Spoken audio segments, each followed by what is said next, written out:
Hello for the 15-week in ordinary time.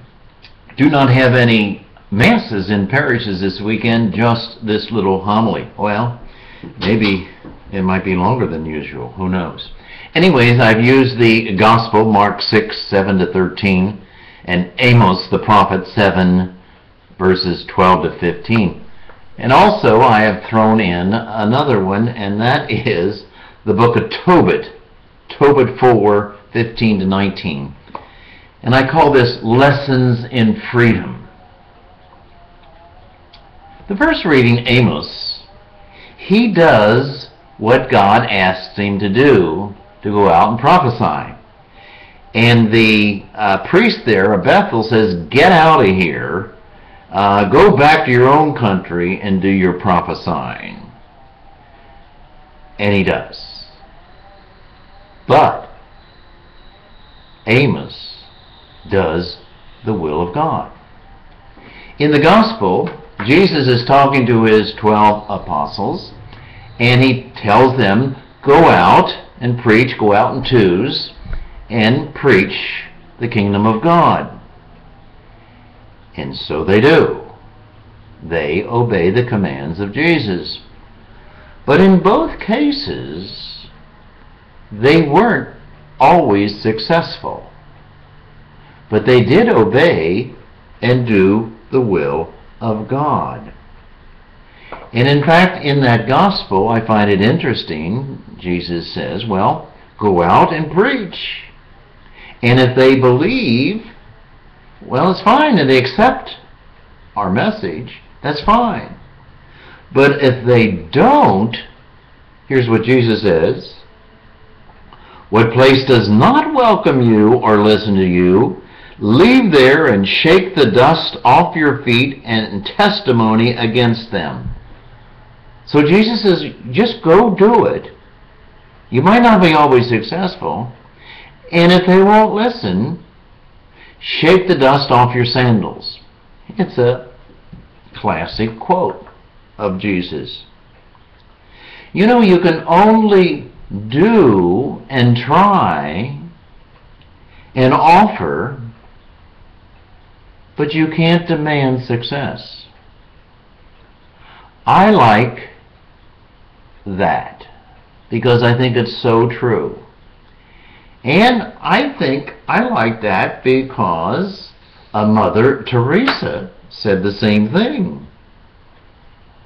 Here's the exact quote. I read it this week in the book that we're using for our book club. Mother Teresa says, God does not demand that I be successful.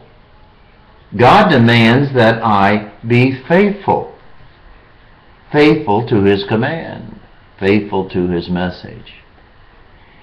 And those apostles and that prophet Amos, you know, were free.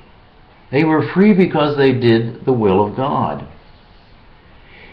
In the priest's breviary, there's another prophet, Tobit. And Tobit says 4 things, which I really like, and I'm going to read them to you. It's Tobit 4, 15 to 19. Tobit says, do to no one what you yourself dislike. Good. Give to the hungry some of your bread, and to the naked some of your clothing, and seek counsel from every wise person. Well, I like that. Give some of your clothing, some of your bread, or some of your money. Just some, not all. And you'll be blessed. That's all. He's speaking in the name of God, saying just some, not all. Now Jesus just says, go out and preach, and if they listen, fine. If not, shake the dust off your sandals. But Jesus also does preach more than just some. Jesus says, give your forgiveness. Always. Love your neighbor. Always. Go ask for forgiveness. Always. Jesus seems to put more pressure and responsibility on us than the prophets felt that Yahweh did on them. So my point is this: if you really want to be free, give some of your money. Give some of your clothing. If you really want to be free, always ask for forgiveness. If you really want to be free, always go and ask for forgiveness from the other person. And the greater person will be the one who makes the first move. The initial, will you forgive me? Or, I forgive you. And we know in life there are so many situations where we don't have much money to give, or much good clothing to give. But we always have the possibility of forgiving or asking for forgiveness.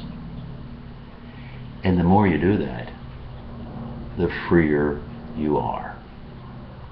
These prophets gave and were not always successful. These apostles gave and were not always successful. And they might have even shaken the dust off their sandals. These apostles, all but one, died for Jesus Christ because what they preached. The other or others did not live. And so my insight into these readings this weekend is, if you really want to be free, well, then you need to give and forgive and ask forgiveness and do your part. And let the success in the hands of God, the way Mother Teresa said and did. Have a good day.